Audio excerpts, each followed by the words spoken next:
There is a growing trend that claims men are not better leaders than women, but it turns out it's surprisingly difficult to defend that idea without depending on weak arguments, questionable claims, or outright fallacies.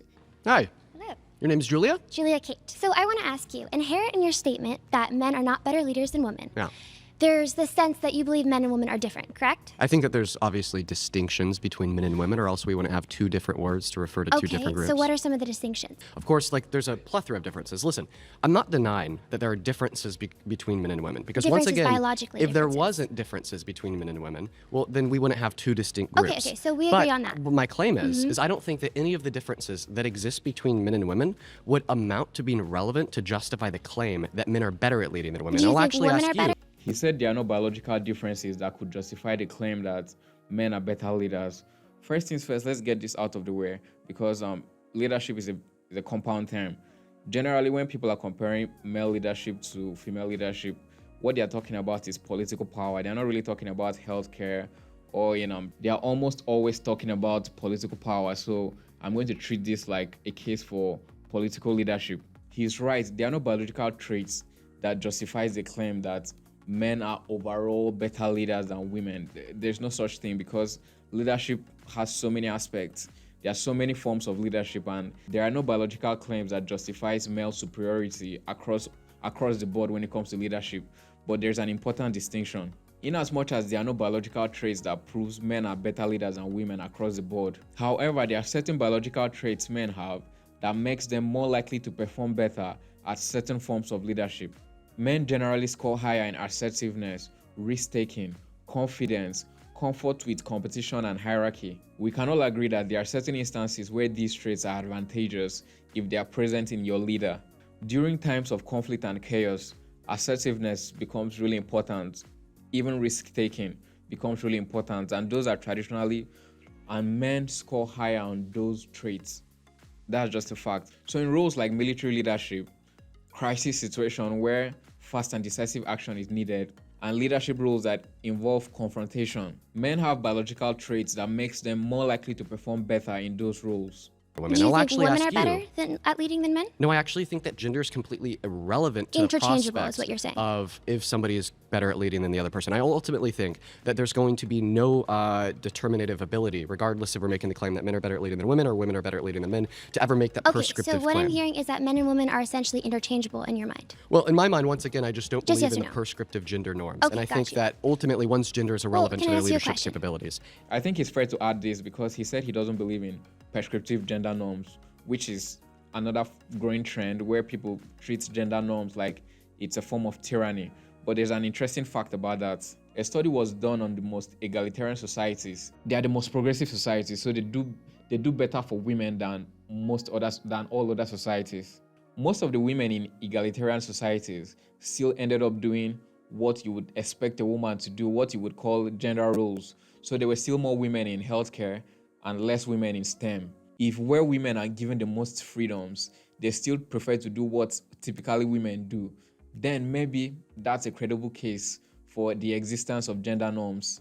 Actually, women are more equipped than men to deal with stress. It is proven by That's the science. actually not true. No, I'll tell you. You could look this up. Anybody at home could look this up. Women have thicker dendrites in their brain. And study after study after study has concluded time and time and time again Do that you this think- gives women the ability to better manage their stress than men. And you actually brought this up. You brought up childbirth. The reason why women have thicker dendrites in their brain, giving We them are a made to greater go through navigation physical ability, pain for giving our them children. a greater ability to deal with their pain and stress is because of childbirth. Okay? Yes, because and that's childbirth exactly why is a women can big deal with their thing. stress better than men. So your claim that the opposite is true is wrong. That is false. That claim is outrightly false. It's not true. Women only have thicker dendrites in certain portions of their brain, and that doesn't account for an improved cognition. There are no scientific findings associating that with better cognition or better stress management.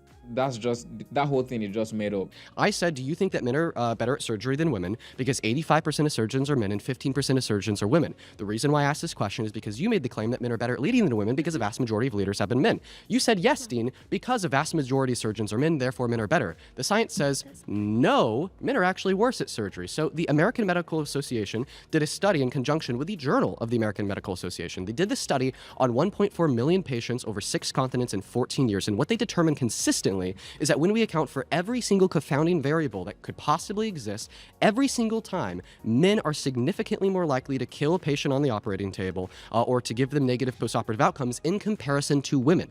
It is one of the most well-accredited studies ever conducted in human history that has reasonably concluded that women are better at surgery than men, even though they account for a minority of surgeons. And this is exactly what debunks your claim that if a field is overrepresented That's by not men, what that I therefore said. men are I better said at it's performing in it. reflective of our natural desires. That's another false claim. His conclusion is wrong, although his premise is right.